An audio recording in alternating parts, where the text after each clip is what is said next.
I'm going to talk a little bit about some preliminary study work that you want to do with markers. So I generally group my colors. I always keep a set of earth tones, right?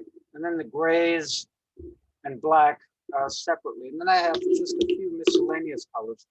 The important thing to understand about markers, right? And this is how I go about it.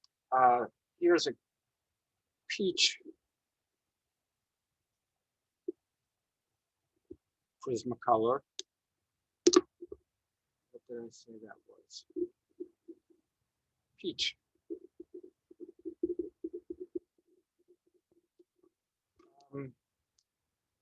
You want to know the combinatory effects of gray and the color. So you typically apply the color first. That's ultramarine, and depending on how saturated the color is,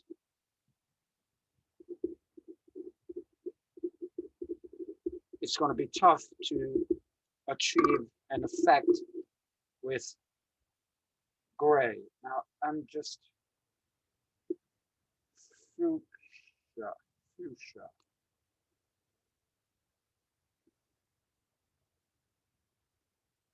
Avoid these tips, by the way. You want the chisel point. I just happen to have these lying around.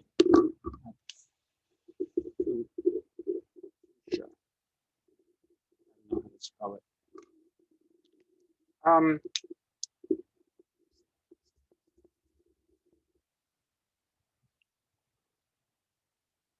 Salmon pink. It's probably not a color I would use.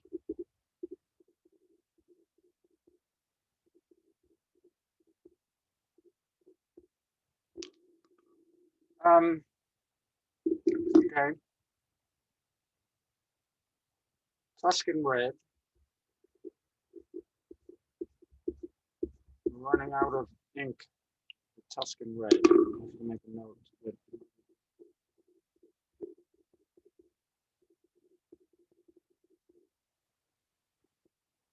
A little checkbox to reorder that one.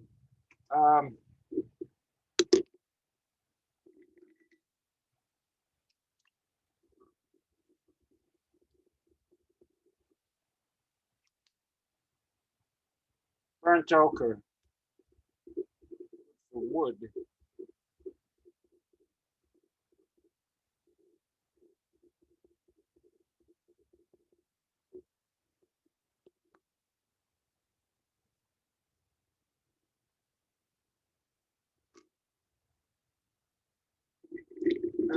What's this? This is a Copic sand. Sand?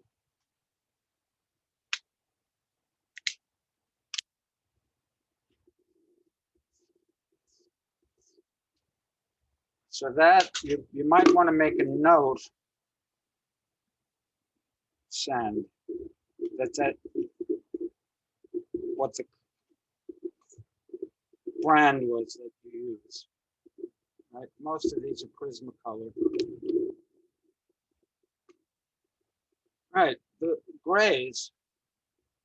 Well, you know what black would do with that. But one way to do this is just to sort of, draw a line.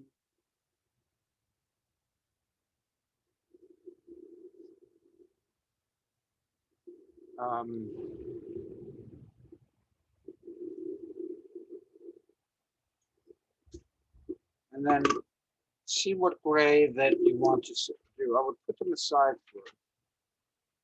This is a warm gray. Let me get these colors. So there's a cool gray. Let's start with that. There's a cool gray 30.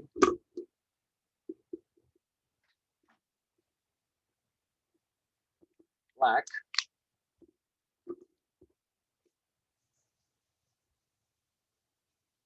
Cool gray 10.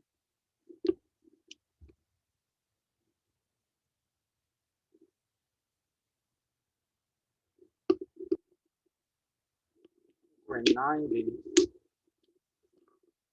40. Let's start with the 40, and I'll start in the middle.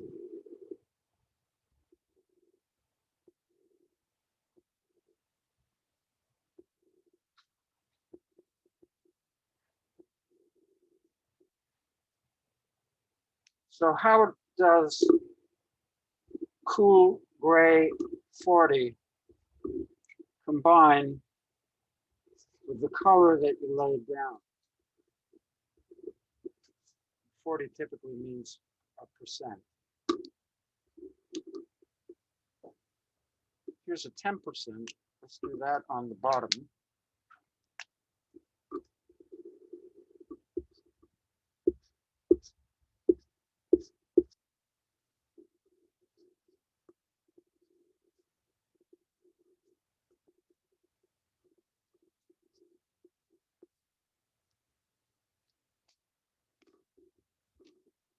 That's CG10.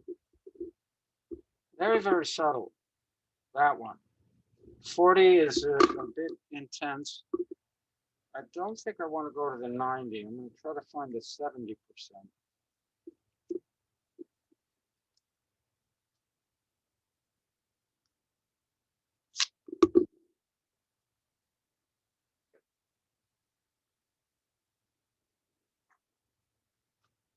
Right, this one's 80.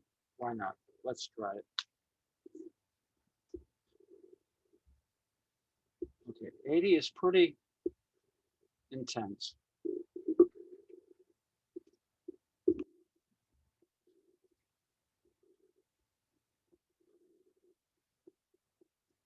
To the point where you can barely see the color underneath. So you want to know that when you're choosing what gray to emphasize, right? One way to think about all this is what it would do to the box.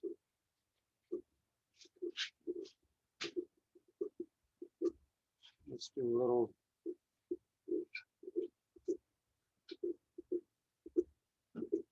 box study. Why am I drawing boxes? Because you can project the color onto that box and emphasize or de-emphasize one of the surfaces.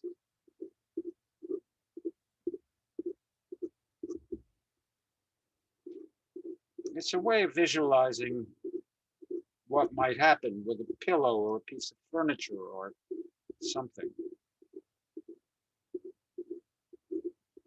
Right? So let's take that sand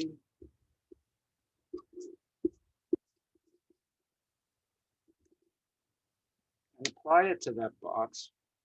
Let's see what happens when I take my 80% cool gray. Let's apply it to that side. And my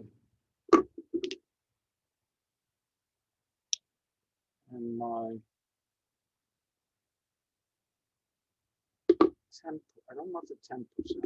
Let's see. 30. That's a 30. We didn't apply the 30 yet, so let's do that. You do want to leave the original color. This one's a 30.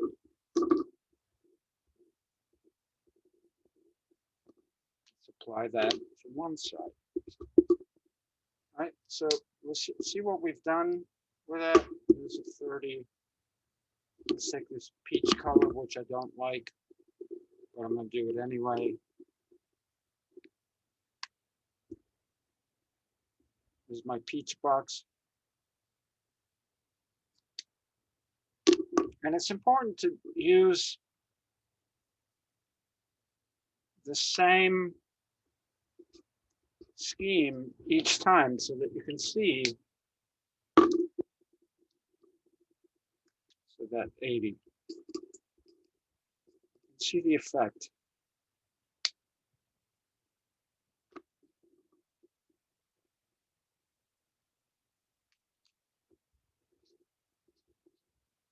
not going to spend a lot of time with this, but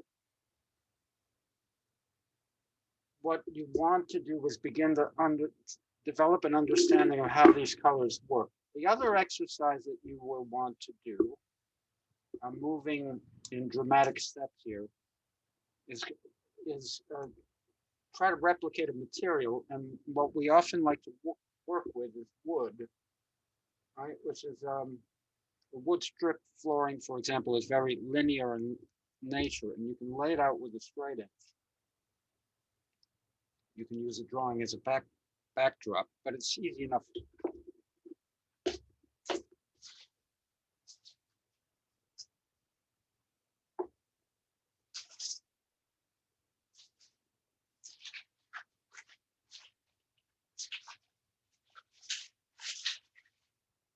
To work with.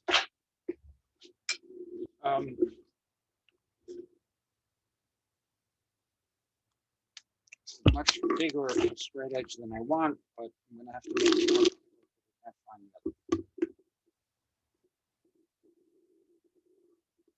Say I have a perspective drawing of a floor. The floor is coming toward me. And then maybe, right, let's say these all converge at some point over there. There's a vanishing point for my drawing. And I'm going to draw some lines to that point.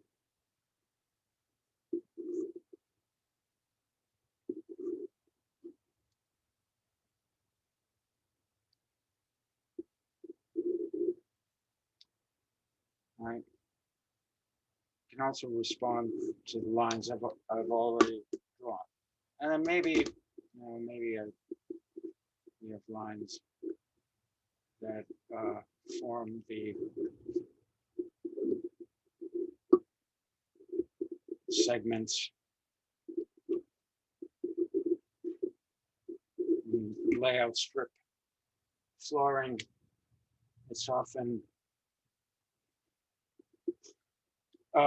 staggered. The pieces are staggered when they're nailed together. That makes for a more a stronger fastening scheme. So what are the elements of color that we use? And I'm going to use the earth colors. May vary the thickness for purposes of this drawing.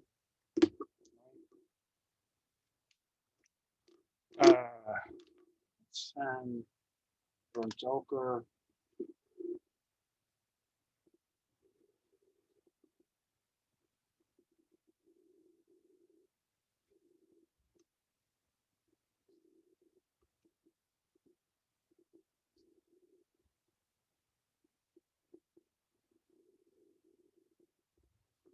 Can allow them to overlap. Maybe a lighter.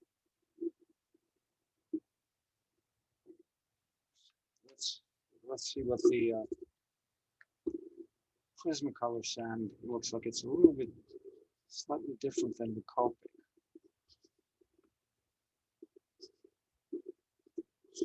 Right, so that goes in between. The important is the directionality of that.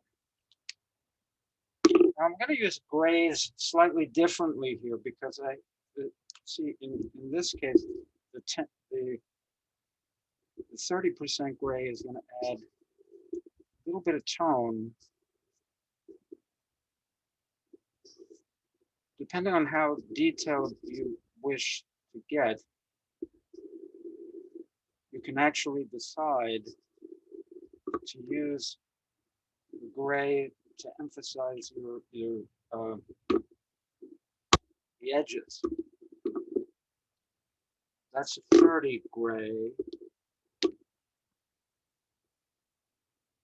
10 is not going to do very much, but that'll add a nice wash. By the time you get to this point,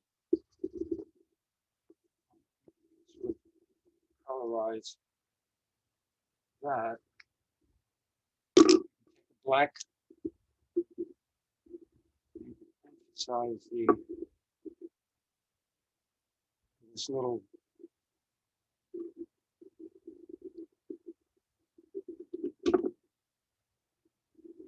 edges, maybe make them slightly imperfect. So that might be what the strip looks like.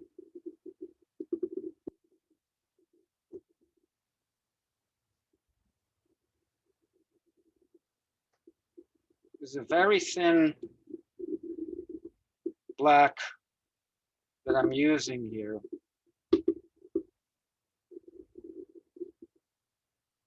Notice how it adds texture to that drawing. I have a heavier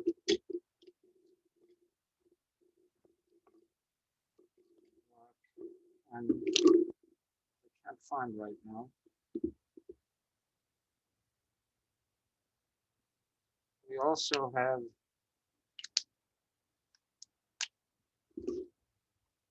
Prisma Black. You got to be careful because, you know, black is a dead end. So you got to be sure where it is that you wish to put it. So if I want to highlight these imperfections in the wood, I could do something like that, right? But you're maintaining the overall directionality. And if you want to, this is one of my favorite things to do, if you want to give it some reflective value, let's make sure that there's color everywhere.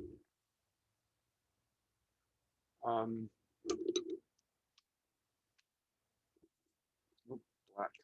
Careful.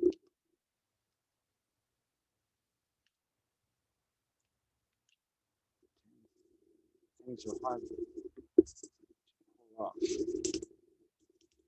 I'm just making sure there's no white spaces. So I'm doing this freehand now, but largely because the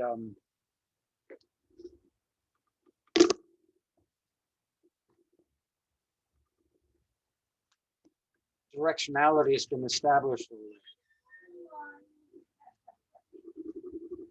So some straight lines up and down of white give it a sense of reflectivity, right? That's a way to make it look reflective. Okay, so there's an exercise, basic color, add gray, and then try to draw a wood texture.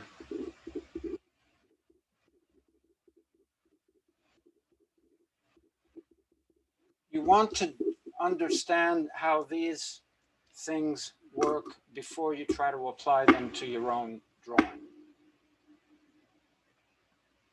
Okay, that's my Saturday workshop for today.